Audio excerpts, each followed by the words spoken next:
Good evening, my movie ghouls.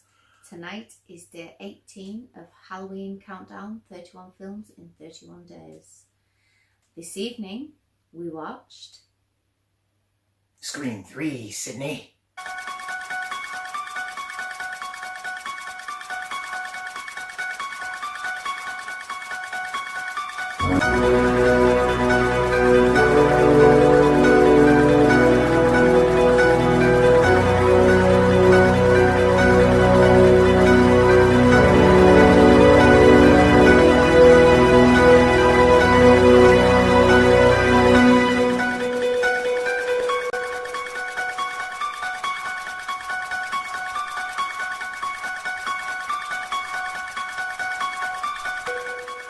Scream 3, third installment of the Wes Craven Scream franchise. And what to say?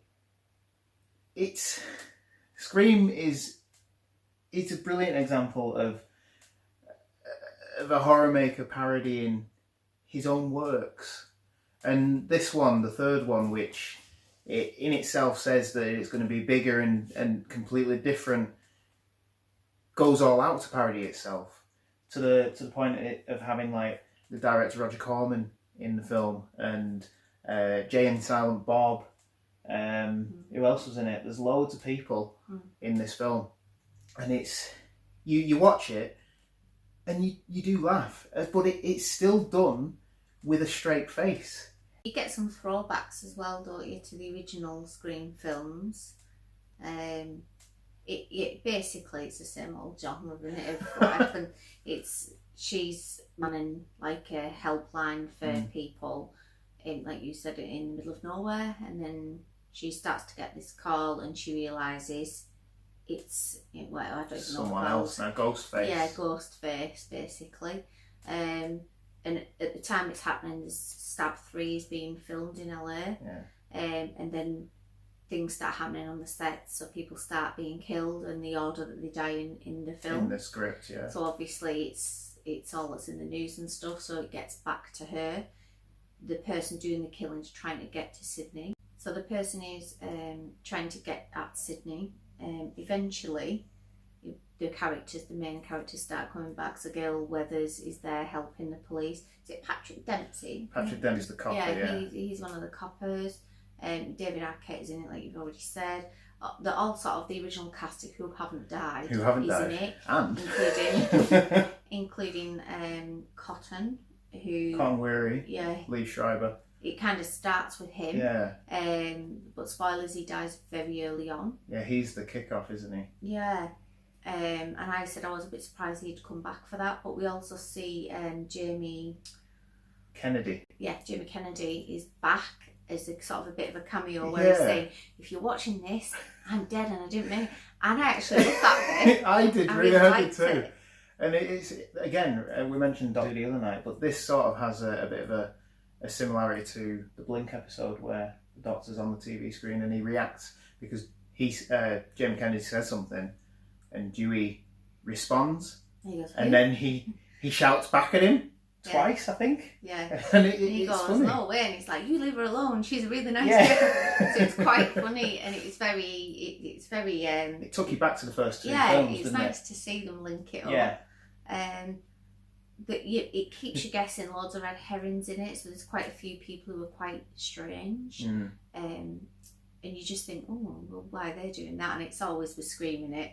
It's not. It's just done for setting you up with the wrong story. Everyone's a suspect. There's red herrings everywhere. Yeah, and you sort of took back to the first film because she goes to the film set. Eventually, she does come back, Sydney, doesn't she? Yeah. And she's on the film set, like you do, wandering around when there's a maniac who wants to kill you on your own. Yeah.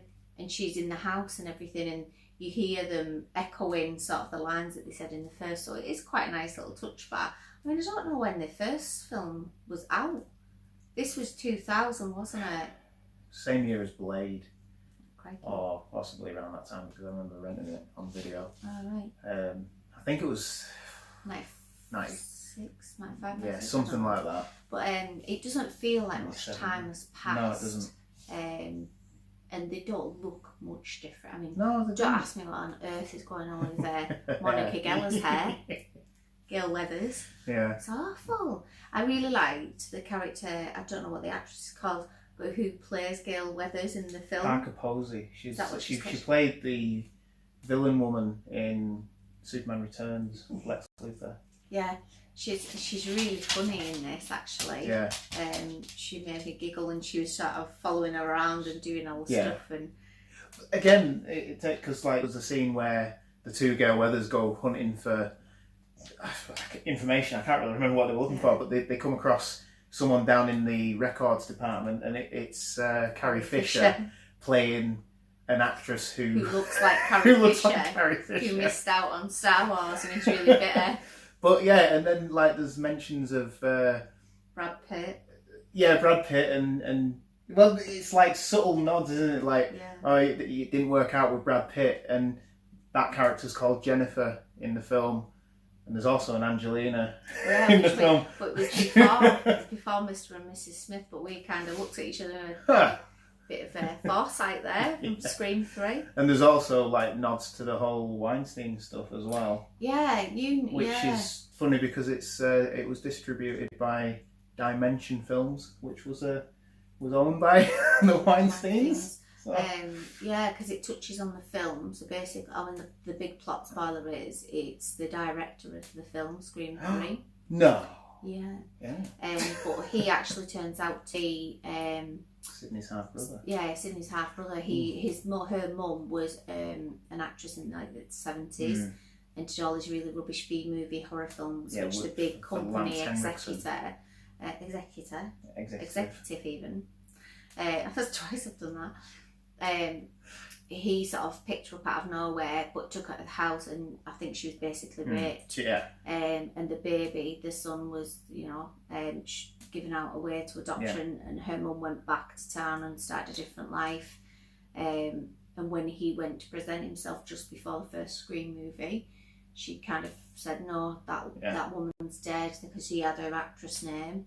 She's dead. This is my life now. And obviously, he then starts to do the unfolding of, well, I planted the seed with your ex-boyfriend, and I'd filmed her with all these men, and which is good because you go back to Jamie Kennedy saying this is going to completely change the history of everything, and it does. Yeah, you always find out something new in a trilogy, and it's always at the beginning that you didn't know about. Yeah, and it's Wes Craven. And the other night we watched Nightmare on Elm Street 3, which had all these tropes in, and you find out the backstory of Freddy Krueger and where he came from, and the fact that he was also a baby produced from rape.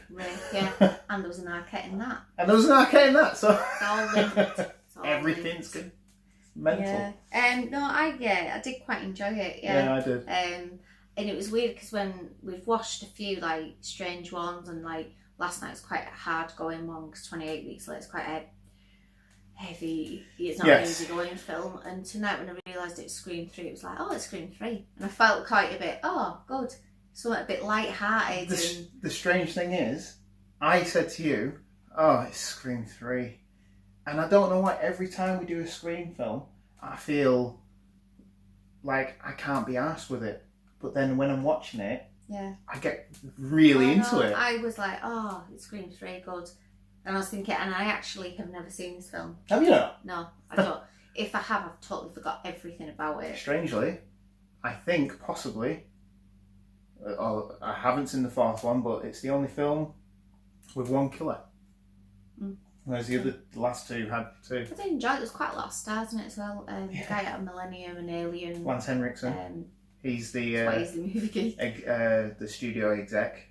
Yeah, there's quite a few stars in it, and it was strange to see Silent Bob. Silent Bob, they've just made a new film, haven't they? Yeah. So it's quite weird. Which I think Wes Craven is in Jane Silent Bob Strike Back, because they make a joke that the Ghostface killer is a chimpanzee. And who's the one who was in Beverly Hills 90210? Jason Police. No, the one with the bog eye. The woman. No, the other one. I can't remember. Anyway, she storms off set saying, "You're just not even trying anymore." I don't even know that. It's a bog eye. No, I enjoyed it. I'm going to give it a 4 girls. I'm going to give it a 4 ghouls. Oh, maybe 4 ghost faces. 4 ghost faces, yeah. I enjoyed it. It's very light-hearted. I love the fact it totally rips the shit out of itself. Yeah. Doesn't take itself too serious. I really like Wes Craven. Yeah. I'm going to call him Will Craven. Will Craven, yeah. That's how you know him. Yeah, I mate Will. Yeah. He's dead now. I think as well that it goes to show how pointless the Scary Movie franchise was. Because that was parodying Scream to begin with. But Scream's a parody itself. Yeah. So it's parodying a parody. I don't know. Yeah.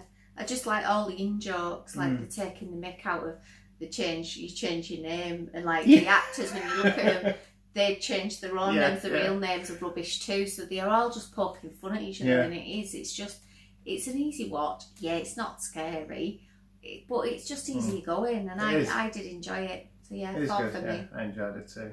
Yeah. Oh well. Thanks for watching. You can subscribe, like and share the video. We've also got a podcast up at the moment. Me and Craig have run through Terminator 1 and Terminator 2 before we go through the bad franchise parts and the new film that comes out next week. So that's Man About a Dog Movie podcast. And that's it, I think. Sign off. I don't know. Sleep tight, everybody. I don't know what I'm doing. You need to cut all that off. I don't know. Yeah. Sign off, you sign off. Because you did a funny one before. I don't know, but it made me laugh. I can't remember what you did.